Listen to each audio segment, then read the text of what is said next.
Hello friends, स्वागत है आप सबका आपके अपने यूट्यूब चैनल स्मार्ट स्टडी 2.0 में। आज के इस वीडियो में हम हिंदी भाषा के प्रयोग में होने वाली अशुद्धियों से संबंधित क्वेश्चन देखेंगे।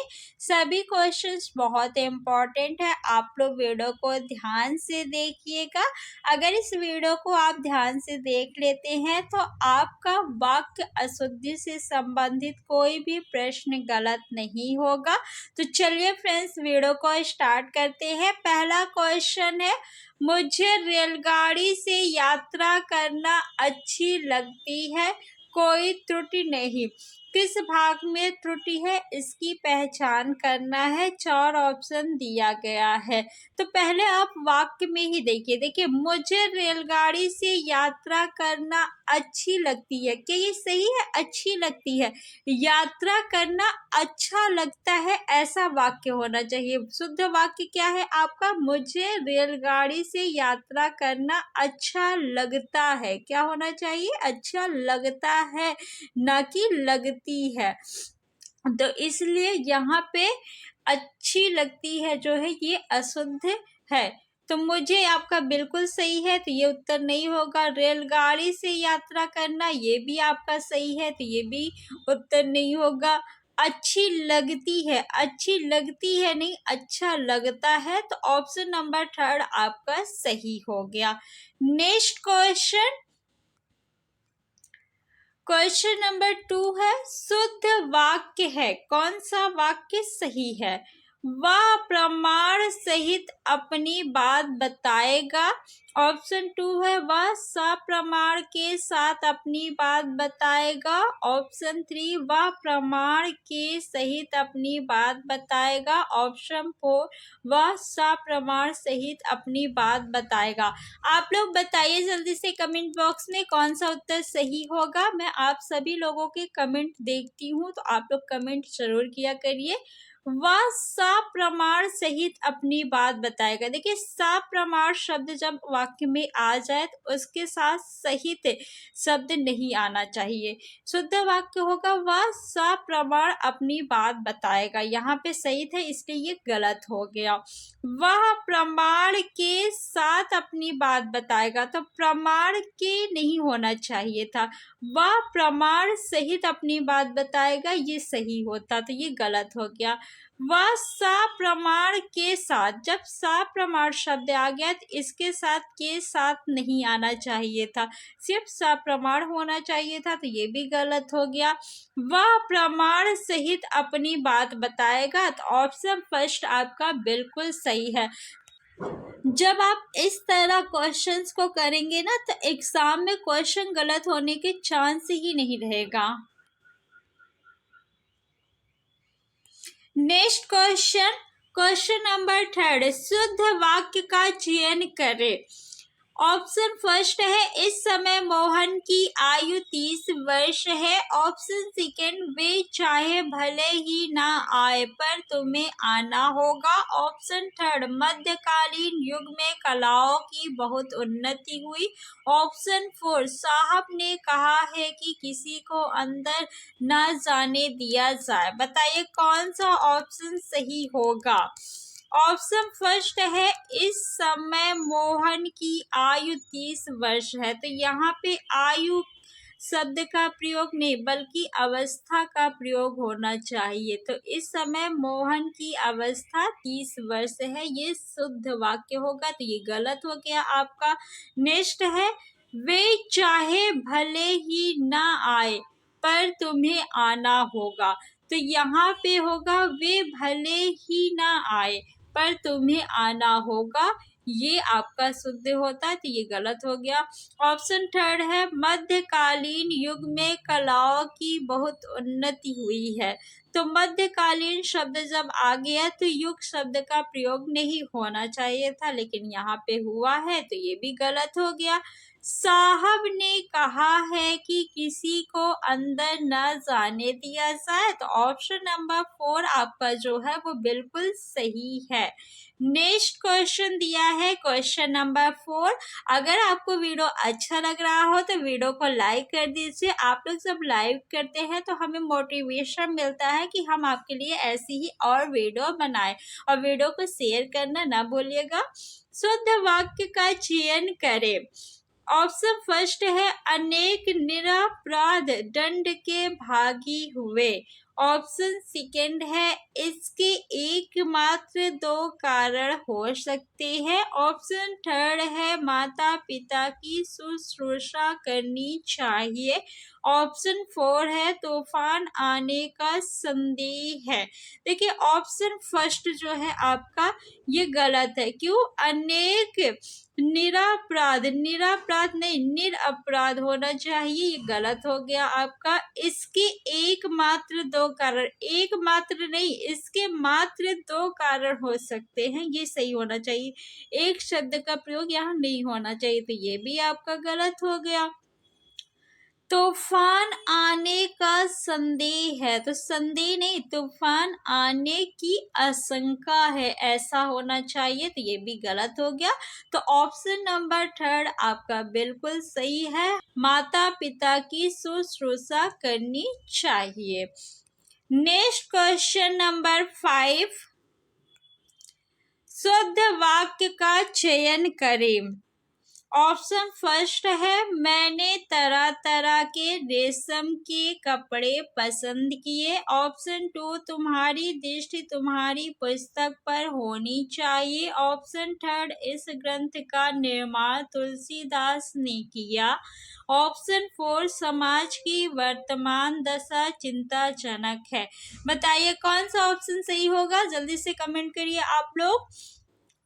मैंने तरह तरह के रेशम के कपड़े पसंद किए, तो इसमें जो है आपका ये जो तरह तरह शब्द का प्रयोग है, ये जो है रेशम के तरह तरह के कपड़े पसंद किए, ऐसा होना चाहिए। यानी शुद्ध वाक्य क्या होगा, मैंने रेशम के तरह तरह के कपड़े पसंद किए, ये आपका शुद्ध वाक्य होगा, ये गलत है आपका। सेकेंड ऑप्शन है तुम्हारी दृष्टि तुम्हारी पुस्तक पर होनी चाहिए, तो तुम्हारी दृष्टि अपनी पुस्तक पे होनी चाहिए। किसकी? अपनी, ना कि तुम्हारी। यहाँ पे अपनी शब्द आना चाहिए, तो ये भी आपका गलत हो गया। इस ग्रंथ का निर्माण तुलसीदास ने किया है, यहाँ पे निर्माण शब्द का प्रयोग नहीं होना चाहिए, रचना शब्द का प्रयोग होना चाहिए। इस ग्रंथ की रचना तुलसीदास ने किया है, ये सही वाक्य होगा, तो ये भी गलत हो गया। समाज की वर्तमान दशा चिंताजनक है, ये वाक्य आपका बिल्कुल सही है, तो ऑप्शन नंबर 4 सही हो जाएगा। क्वेश्चन नंबर 6, अपने अपने किताबें बस्ते में डाल लो, कोई त्रुटि नहीं, इस वाक्य में त्रुटि है। अपने अपने किताबें बस्ते में डाल लो, कोई त्रुटि नहीं। देखिए बस्ते में ये बिल्कुल सही है, तो ये गलत हो गया। डाल लो ये भी बिल्कुल सही है, तो कोई त्रुटि नहीं, ये भी गलत होगा। अपने अपने किताबें नहीं, अपनी अपनी किताबें, क्या होगा सही? अपनी अपनी किताबें बस्ते में डाल लो, क्या होगा शुद्ध वाक्य? अपनी अपनी किताबें बस्ते में डाल लो, तो ऑप्शन नंबर फर्स्ट आपका सही हो गया। नेक्स्ट क्वेश्चन है क्वेश्चन नंबर 7, लिखित वाक्य में से शुद्ध वाक्य का चयन कीजिए। ऑप्शन फर्स्ट है वह एक महिला विद्वान थी। ऑप्शन सेकंड वह एक विदुषी महिला थी। ऑप्शन थर्ड वह विदुषी महिला थी। वह ऑप्शन 4 है वह एक विद्वान महिला थी। बताइए कौन सा ऑप्शन सही होगा। वह एक विद्वान महिला थी। विद्वान जो है ये पुल्लिंग शब्द है। विद्वान का स्त्रीलिंग क्या होता है? विदुषी होता है। क्या होता है? विदुषी होता है। एग्जाम में पूछा जाता है कि विद्वान का स्त्रीलिंग क्या होगा, तो विदुषी होगा। कवि का स्त्रीलिंग पूछे तो क्या बताएंगे आप, कवित्री। कवि का स्त्रीलिंग कवित्री, तो ये तो आपका गलत हो गया। वह एक महिला विद्वान थी, तो वह एक महिला विद्वान नहीं, वह, यहाँ पे विद्वान जो है ये पुल्लिंग शब्द हो गया, तो ये भी गलत हो गया। सेकेंड, वह एक विदुषी महिला थी, ये बिल्कुल सही है। ऑप्शन थर्ड क्यों गलत है, क्योंकि यहाँ पे लास्ट में वह आया है, इसलिए ये भी गलत हो गया। तो कौन सा ऑप्शन सही होगा, ऑप्शन नंबर सेकेंड आपका सही है। क्वेश्चन नंबर 8, लिखित वाक्यों में से शुद्ध वाक्य का चयन कीजिए। ऑप्शन फर्स्ट, जीवन और साहित्य का अगाध संबंध है। अगाध मीन्स होता है अथाह या अपार। सेकेंड है, जीवन और साहित्य का घनिष्ठ संबंध है। जीवन और साहित्य का निकट संबंध है। जीवन और साहित्य का घोर संबंध है। देखिए सभी जो है वो शब्द एकदम सेम है, बस यहाँ पे फर्स्ट में अगाध है, सेकेंड में जो है आपका घनिष्ठ, थर्ड में निकट और फोर्थ में घोर है। कौन सा ऑप्शन सही होगा बताइए। तो जीवन और साहित्य का घनिष्ठ संबंध है। कैसा संबंध है, घनिष्ठ संबंध है, तो ऑप्शन नंबर सेकेंड आपका सही है। क्वेश्चन नंबर 9, मैंने विद्यालय जाना है वाक्य में अशुद्ध अंश है। मैंने विद्यालय जाना है, तो मैंने विद्यालय जाना है क्या सही है, नहीं, मुझे विद्यालय जाना है। मैंने की जगह पे क्या होना चाहिए, मुझे विद्यालय जाना है, तो ऑप्शन नंबर फर्स्ट आपका सही हो जाएगा। क्वेश्चन नंबर 10, मैंने यह काम कर लेना चाहिए वाक्य में अशुद्ध अंश है। मैंने यह काम कर लेना चाहिए। फ्रेंड्स वीडियो को लाइक कर दीजिए और शेयर कर दीजिए अगर अभी तक आपने नहीं किया है तो। मैंने यह काम कर लेना चाहिए, तो मैंने यह काम कर लेना चाहिए नहीं, मुझे यह काम कर लेना चाहिए शुद्ध वाक्य होगा। क्या होगा, मुझे यह काम कर लेना चाहिए, तो कौन सा ऑप्शन सही होगा, ऑप्शन नंबर ए आपका सही हो जाएगा, इसमें अशुद्धि है। नेक्स्ट क्वेश्चन नंबर 11, सही विकल्प का चयन करें जो शुद्ध वाक्य है। आपको बताना है कि इसमें से कौन सा वाक्य शुद्ध है। तुम तुम्हारा काम करो, तुम का काम करो, तुम मेरा काम करो, तुम अपना काम करो। जल्दी से कमेंट करके बताइए आप लोग कौन सा ऑप्शन सही होगा।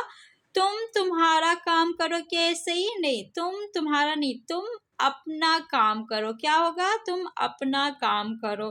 तुम का काम करो, ये भी गलत हो गया। तुम मेरा काम करो, नहीं, अपना काम करो। ऑप्शन नंबर 4 आपका सही है, तुम अपना काम करो।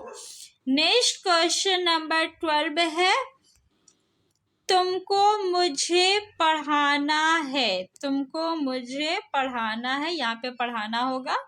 अशुद्ध अंश को पहचानिए। तुमको मुझे पढ़ाना है, तो तुमको नहीं, आपको मुझे पढ़ाना है। आपको मुझे पढ़ाना है, तो ऑप्शन नंबर फर्स्ट गलत हो जाएगा, तो यानी यही सही है, तुमको नहीं होना चाहिए। क्वेश्चन नंबर 13, शुद्ध वाक्य पहचानिए। मेरी 5 बहनें और एक भाई है। क्या ये वाक्य शुद्ध है? ऑप्शन सेकंड है, मेरी 5 बहनें और एक भाई है। ऑप्शन थर्ड, मेरा एक भाई और 5 बहनें हैं। ऑप्शन 4, मेरी एक भाई और 5 बहनें हैं। बताइए कौन सा ऑप्शन सही होगा। मेरी एक भाई और 5 बहनें हैं, क्या सही है? नहीं, मेरी 5 बहनें और एक भाई है, यहाँ पे देखिए है जो है आपका बहुवचन है, तो ये तो गलत हो गया, एक भाई है लास्ट में आया है। मेरी 5 बहनें और एक भाई है, ये भी गलत है। कौन सा ऑप्शन सही है? ऑप्शन नंबर थर्ड सही है, मेरा एक भाई और 5 बहनें हैं। यहाँ पे देखिए मेरी मेरी आया था ना, तो इसलिए ये गलत है। क्वेश्चन नंबर 14, सही विकल्प का चयन करें जो शुद्ध वाक्य है। वह सारी रात भर पढ़ता रहा। वह सारी रात पढ़ता रहा। रात भर पढ़ता रहा, वह पढ़ता रहा, वह सारी रात। इसमें देखिए क्रम से संबंधित गलतियां हैं, इसमें भी क्रम सही नहीं है शब्दों का, तो ये गलत हो गया। वह सारी रात भर पढ़ता रहा। जब सारी रात शब्द का प्रयोग हो गया तो भर शब्द का प्रयोग नहीं होना चाहिए। वह सारी रात पढ़ता रहा बिल्कुल सही है, option number second. Next question है क्वेश्चन नंबर 15, इनमें त्रुटिपूर्ण वाक्य है। हमारी दुग्धशाला में शुद्ध गाय का घी बिकता है। मिलावट सिद्ध करने पर 5,000 रुपए का पुरस्कार प्राप्त करे, कोई त्रुटि नहीं। तो देखिए 5,000 रुपए का पुरस्कार करे, इसमें कोई त्रुटि नहीं है। मिलावट सिद्ध करने पे ये भी बिल्कुल सही है। हमारी दुग्धशाला में शुद्ध गाय का घी बिकता है। शुद्ध गाय का घी नहीं, गाय का शुद्ध घी बिकता है, ये आपका जो है सही वाक्य होगा। तो यहाँ पे क्या गलती है, ये शुद्ध शब्द जो है गाय के पहले नहीं, घी के पहले आना चाहिए। तो ऑप्शन नंबर आपका फर्स्ट जो है वो सही हो गया। नेक्स्ट क्वेश्चन नंबर 16, इनमें त्रुटिपूर्ण वाक्य है। किस वाक्य में त्रुटि है? कई रेलवे के कर्मचारी भी इस विराट प्रदर्शन में भाग लेने के लिए पहुंचे, कोई त्रुटि नहीं। भाग लेने के लिए पहुंचे, ये बिल्कुल सही है। इस विराट प्रदर्शन में, ये भी सही है। कई रेलवे के कर्मचारी भी, तो रेलवे के कई कर्मचारी सही होना चाहिए, लेकिन यहाँ पे कई शब्द जो है रेलवे के पहले लगा है, इसलिए ये गलत है, क्योंकि कई शब्द कर्मचारी के पहले आना चाहिए, ना कि रेलवे के। तो ऑप्शन नंबर फर्स्ट आपका सही हो जाएगा, इसमें त्रुटि है। नेक्स्ट क्वेश्चन क्वेश्चन नंबर 17, इनमें त्रुटिपूर्ण वाक्य है। एक गीत की पुस्तक ला दीजिए, गीतों की पुस्तक एक ला दीजिए, गीतों की एक पुस्तक ला दीजिए, एक गीतों की पुस्तक ला दीजिए। बताइए कौन सा ऑप्शन सही होगा, जल्दी से कमेंट करके बताइए। आप लोग हर क्वेश्चन का आंसर कमेंट करके बताया करिए। इससे क्या होता है कि आप लोग जो है एक्टिव रहते हैं। जब हम एक्टिव होकर पढ़ाई करते हैं तो हमारा ज्ञान जो होता है वो स्थायी होता है, यानी हमें लंबे समय तक याद रहता है। एक गीतों की पुस्तक ला दीजिए, क्या गीत की पुस्तक में सिर्फ एक ही गीत होंगे? नहीं, तो ये तो गलत हो गया। गीतों की एक पुस्तक ला दीजिए, ये आपका सही है।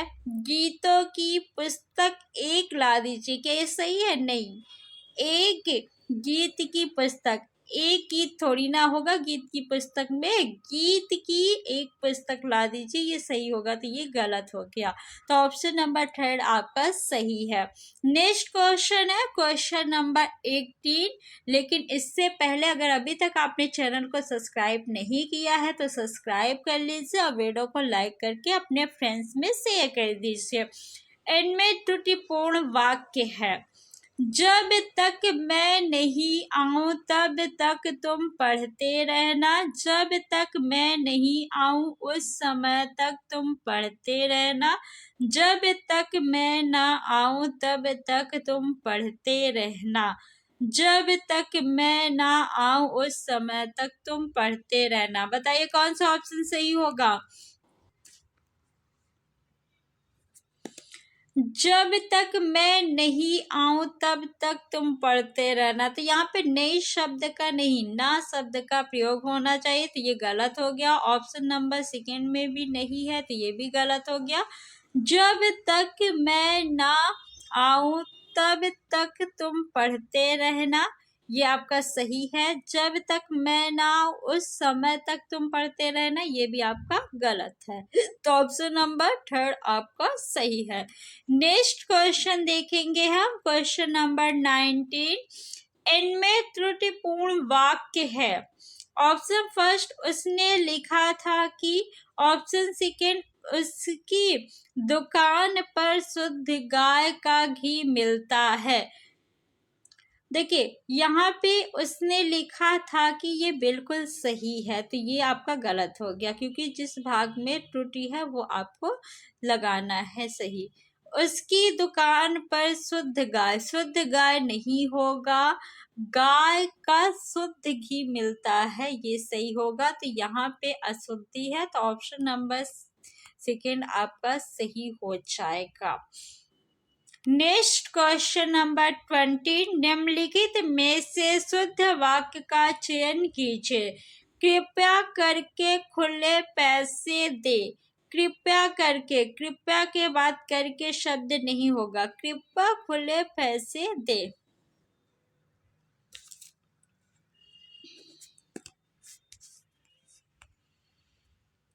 निम्नलिखित में से शुद्ध वाक्य का चयन कीजिए।